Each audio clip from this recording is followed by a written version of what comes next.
Fala pessoal, tudo bem com vocês? Aqui é o Jonathan falando, estou de regata. E tá um barulho de ventilador no fundo, tá um calor do cacete neste domingo aqui em Botucatu. E nós estou chegando aqui para falar sobre a rodada 36 do Brasileirão, que acabou neste domingo, e a antepenúltima rodada da competição, faltam só mais duas. Então bora falar um pouco dos resultados da situação na tabela. Já peço você dar o seu like, se inscrever no canal se não for inscrito, e dar aquela força divulgando esses demais vídeos para ajudar quem está começando. O rodada começou com duas partidas na terça-feira, primeiro com o Juventude vencendo os reservas do Atlético Mineiro no jogo no Independência com o estádio vazio, resultado gigantesco, o Juventude na luta com o rebaixamento, chega a 42 pontos, vai para a última rodada, ele tem 4 pontos de vantagem para o rebaixamento, não, pode garantir confirmar a permanência de vez já na próxima rodada. E também o Botafogo aí no jogo direto, na luta pelo título, fazendo 3-1 em cima do Palmeiras, em pleno Allianz Parque. Uma grande atuação, especialmente defensiva do Botafogo, Barbosa jogando muito, outros jogadores também, mas ofensiva. O Botafogo soube explorar muito bem todas as fragilidades do Palmeiras. Foi um jogo que evidenciou todos os problemas do Palmeiras coletivos. E também alguns individuais. Uma fase de alguns jogadores, especialmente na defesa, com os problemas também de marcação, time exposto, sofrendo com transições, time que sofre bastante com transições, e como ofensivamente uma equipe muito refém da bola aérea e também das individualidades, em especial do Estevão, é muito dependente dele, fazer o diferente dele, né, gerar jogo, e quando pega um adversário que consegue limitar um pouco a capacidade dele, como o time sofre a partir disso. Um resultado enorme para o Botafogo, um resultado que acabou dando mais um empurrão a mais de confiança para o final de Libertadores, onde o Botafogo derrotou o Atlético Mineiro, dessa forma abrindo vaga o G8, né? Agora você tem até o sexto colocado, que é o São Paulo, indo diretamente à fase de grupos da Libertadores, enquanto que o sétimo e o oitavo agora vão para a pré-Libertadores. O Brasileirão acabou virando G8 graças ao título do Botafogo, e quem agradece muito são Bahia e Corinthians, também Cruzeiro, mas especialmente Bahia e Corinthians. Eu fiz todo esse contexto, esse preâmbulo todo, para falar dos jogos de sábado, começando pelo triunfo do Bahia, 2-1 contra o Cuiabá fora de casa, saiu atrás, foi buscar a virada. Foi mais que obrigação, né? Mais importante, né? O Bahia estava um bom tempo sem vencer o jogo, uma fase ruim. Esse era aquele jogo de, putz, se não vencer esse também, puta que pariu. E o time conseguiu os 3 pontos, independente da atuação, etc. A defesa realmente não passava tanta segurança, o Cuiabá chegou a ter chance de empatar. O mais importante é que o Bahia conseguiu os resultados necessários, termina a rodada em sétimo, termina a rodada dependendo apenas de si mesmo para se classificar para a Libertadores, que é um objetivo do clube, né? Passou o campeonato todo nessa faixa.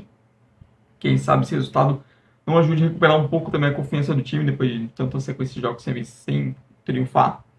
Porque a próxima rodada tem um confronto direto fora de casa, justamente contra o Corinthians que conquistou mais uma vitória, 7ª vitória seguida do Corinthians no Brasileirão, igualando a sua melhor marca na história, que é em 1999.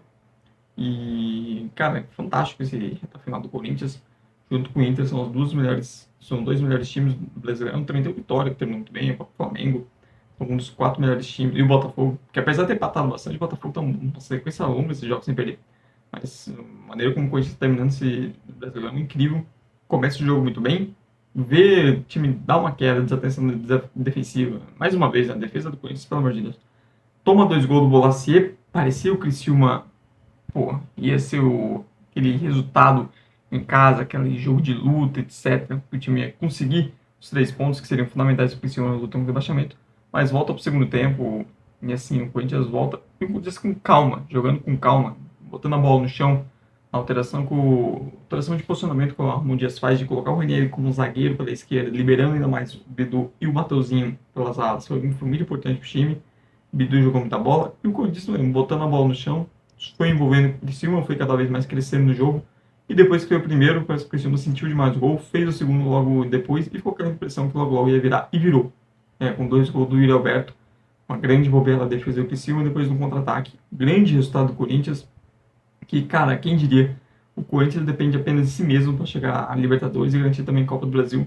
Se vencer o Bahia, no próximo jogo, acho que matematicamente talvez ainda não, mas o Corinthians pode matematicamente se garantir com vaga para a Libertadores. Se vencer o Bahia, pode ir para a última rodada só para cumprir tabela, por incrível que pareça. E quanto o Criciúma, é difícil, né? Fica muito difícil escapar do rebaixamento quando o seu time não ganha. E só perde também, não consegue empatar. A situação do Criciúma é bem complicada. O time, junto com a de Bragantino, são duas equipes que emendaram uma sequência negativa e não à toa que entraram no rebaixamento. O time perdeu força demais e se abrir um 2-0 em casa e tomar virada, tomar 4 gols no segundo tempo, é um negócio pesado. Fechando a rodada de sábado, tivemos o Vasco Atlético Goianiense. O Atlético Goianiense chega a abrir 2-0, mas o Vasco de positivo, além do jovem alegria, mostrou força para recuperar, para fazer o 2-2. O Vasco, com esse resultado, sela a permanência na Série A, consegue pelo menos 45 pontos, mas é um resultado que, se vencesse, era obrigação vencer o Lanterna em casa, o Vasco ainda iria para as últimas rodadas, ainda tendo chances matemáticas de pelo menos sonhar com o pré-Libertadores, mas nem isso vai conseguir. Um final de temporada, Campeonato Brasileirão muito melancólico para o Vasco. Aliás, o Rafael Paiva merece, apesar do reta final do trabalho de Ciro Lima, ele merece os parabéns, porque ter conseguido botar esse time no Vasco numa condição muito mais tranquila durante boa parte do campeonato, tá de parabéns, porque, cara, tecnicamente é sofrível. Tem times que estão mal, que você olha, putz, poderia estar melhor, tem condição de estar melhor. Como era o Corinthians quando estava lá embaixo, você via que tinha potencial para jogar mais. Agora esse Vasco não, esse Vasco é realmente complicado tecnicamente, vai precisar acertar muito, não só no técnico, mas também, simplesmente, em reforços para em 2025 não sofrer bastante. Indo para os jogos de domingo, tivemos 5 partidas para finalizar a rodada, começando pelo Grêmio, que venceu e também deu adeus ao risco de rebaixamento, garantiu de vez a permanência, 2-1 contra o São Paulo. Precisava ganhar, era o jogo mais ganhável. Dos últimas partidas contra o Grêmio são Vitória fora de casa e Corinthians em casa. Dois times que estão terminando o campeonato muito bem. Então, era um jogo decisivo, era o jogo mais, aspas, fácil para se ganhar. E o time fez, começou o primeiro tempo muito bem, entendeu que era uma final mesmo e entrou em campo com esse espírito. Contra o São Paulo, que, minha nossa, time insosso, a final do São Paulo, não é questão só ser burocrática, é um time, meio pica-sonso em alguns momentos, sabe? Tá cumprindo tabela, tá de aviso prévio, esperando as férias, faz tanto tempo, e o time só tá indo nesse banho-maria eterno, largou de vez a briga pro G4, depois, então, confirmado o título do Botafogo, que não ia correr mais atrás. E um joguinho bem meia boca, nem conseguiu fazer tanta pressão assim, vitória do Grêmio, que finalmente garante a permanência.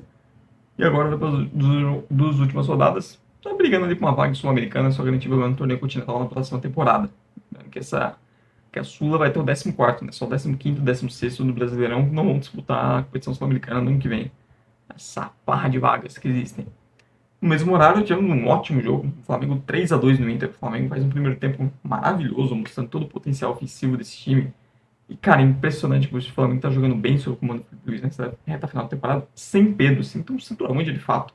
Imagina esse time com Pedro em 2025. Olha, vai dar um trabalho para ganhar deles, que não vai ser fácil, não. O time abre 3-0 no Inter, que, sequência enorme de jogos sem ganhar. O Inter jogando muita bola, terminando o campeonato com o melhor time nessa reta final, etc.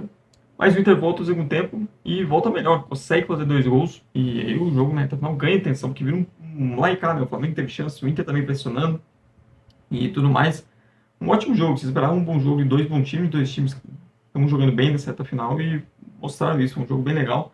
O Flamengo vence, frustra de vez qualquer possibilidade do Inter de brigar por título brasileiro. Existia essa esperança que, se vencesse o Flamengo, aí teria o confronto direto com o Botafogo. Vencendo o Botafogo, iria para a última rodada ainda tendo chances de ser campeão, quem sabe. Mas o frustra isso e o Flamengo assume a 3ª posição. O Flamengo pode terminar o brasileiro em 3º lugar ainda. Mesmo depois do título da Copa do Brasil, o time continuou com o pé na marcha alta, jogando bola, tentando jogar bem, não largou o campeonato. E parece ter alguém colocou lá como objetivo terminar entre os 4 melhores, e o time está nessa.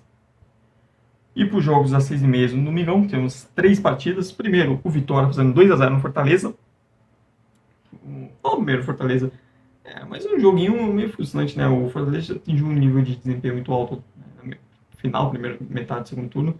E desde então o time não conseguiu muito repetir, manter esse nível com mais constância, né? E mesmo assim ia conseguindo resultados, teve uns bons jogos, teve uma sequência de 2-3-0 contra a Juventude Vasco. Parecia, eu até falei, lembrou o Fortaleza dos melhores momentos, mas não conseguiu manter tanto isso contra o Fluminense, Flamengo e agora contra o Vitória. Era mais agora contra o Vitória também, para esse time também já não tem mais chance de título, já garantiu vaga direta em Libertadores. Fortaleza também, assim como o São Paulo, também já está entrando no modo estou esperando pelas férias, e acaba saindo fora do G4, né? Tudo que o Fortaleza fez, até lutando pro título, terminar em 5º lugar, é um sentimento, putz, Chegou tão perto, chegou a sonhar com o título dele lá em quinta, é bem foda.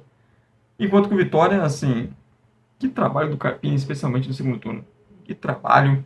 O Vitória garante matematicamente de vez a permanência na Série A. E não só isso, termina a rodada em 10º. Impressionante, termina a rodada na primeira metade da tabela. Cara, o Bahia e o Corinthians estiveram atrás do placar, né? Se um deles, pelo menos, tivesse de fato perdido, não virado, o Vitória iria para as duas últimas rodadas sonhando com pré-Libertadores. Loucura, né? Tem 5 pontos de diferença, matematicamente até tem chances, mas é muito difícil.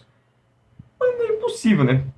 O Vitória tem a chance, dependendo da combinação de resultados, de ir para a última rodada tendo chance matemática, que já seria imaginável, né? Se o Vitória já estaria satisfeito só em escapar do rebaixamento, ele pode chegar na última rodada ainda sonhando com o Libertadores. Tem Corinthians e Bahia, quem perder desse jogo fica com 50, o Vitória recebe o Grêmio em casa, um jogo que ele vai ser favorito a vencer, ele chegaria a 48. Ele teria que torcer, obviamente, para o Corinthians e Bahia não terminar empatado, para ter um vencedor, e também para o Palmeiras fazer o seu dever de casa e vencer o Cruzeiro. Daí sim, o Vitória ir para a última rodada com chance de pré-Libertadores. Óbvio que não depende só dele, é mais difícil quando você não depende só de você, e na última rodada o Vitória pega o Flamengo do Maracanã. Mas só de ter um mundo onde o Vitória chega na última rodada com chance de pré-Libertadores só mostra o grande trabalho do Carpini. E falando de briga contra o rebaixamento, tivemos primeiro o Red Bull Bragantino 1, Cruzeiro 1. O primeiro gol do Bragantino, uma grande ajuda do Cássio. Mas é aquilo, né? Uma coisa que eu falei para o Silva, vale para o Red Bull. Como você vai escapar do rebaixamento se você não vence jogo nenhum? O time não vence jogo, sei lá quanto tempo, e, cara, não consegue vencer. Até que para vencer a sua defesa tem que ajudar, e a defesa do Bragantino não ajuda. O ataque também não é como se fizesse grandes coisas. E, cara, tá cada vez com um cheiro de rebaixamento. Tem 2 rodadas para conquistar uma reviravolta aí, e para fazer o que o time não consegue fazer, que é vencer partidas. O Red Bull, para escapar do rebaixamento, vai ter que vencer alguém, e o time não consegue vencer nenhum jogo. Contra o Cruzeiro, que continua nesse marasmo, o trabalho de Diniz nesse início, e agora em nono, viu? Tanto o Bahia quanto o Corinthians ultrapassar ele. Matematicamente, o Cruzeiro ainda depende só dele para chegar para a Libertadores, mas para isso vai ter que vencer o Palmeiras, tá lutando pelo título. Difícil, está se complicando cada vez mais. O futebol também não empolga em nada, alguns jogadores mal também. Olha, eu não garanto não que o Diniz começa 2025 como técnico do Cruzeiro, não. O negócio lá, torcida cada vez mais satisfeita, o time também não dá sinais de melhora, é uma situação complicada. E finalizando com o Atlético Paranaense 1, Fluminense 1. O Atlético abre o placar logo no começo, o Fluminense perde um pênalti, todo um roteiro, e se o Atlético vence esse jogo, ele também confirmaria de vez a permanência, mas para mim o Atlético e Juventude está numa situação bem tranquila, bem confortável, porque ainda eles têm 4 pontos de vantagem para a zona, né? O Atlético, esse empate pelo menos foi bom nesse sentido, você manter 4 pontos fora da zona de rebaixamento, você tem uma rodada ainda de folga, caso o Criciúma e o Red Bull Bragantino não vençam seus jogos na próxima rodada, o que não seria nenhum absurdo, pelo tamanho que os times jogam. O Criciúma recebe o Flamengo, o Red Bull pega o próprio Atlético. O Atlético tem tudo para permanecer na Série A, mas poderia ter confirmado, o Fluminense pelo menos salva um ponto, né?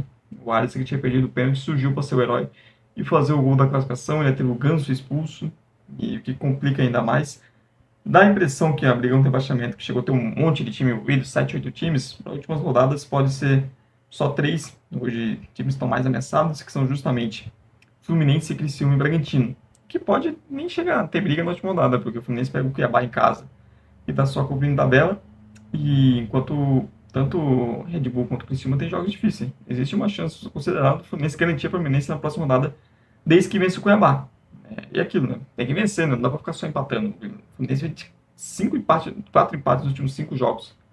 Tem que vencer, mesmo que for para Criciúma e Bragantino, não vai pro Flu. Só empatar pode não bastar para escapar no rebaixamento. Mas é isso, pessoal. Essa foi a minha análise da penúltima rodada do Brasileirão. Deixem nos comentários se você concorda, discorda de alguma coisa. E também não esqueça de dar like aqui no vídeo, de me seguir e se inscrever no canal para mais conteúdos. E também de dar aquela força divulgando esses e demais vídeos para ajudar quem está começando. Muito obrigado mesmo por você que veio até o fim. Tchau, tchau e até a próxima.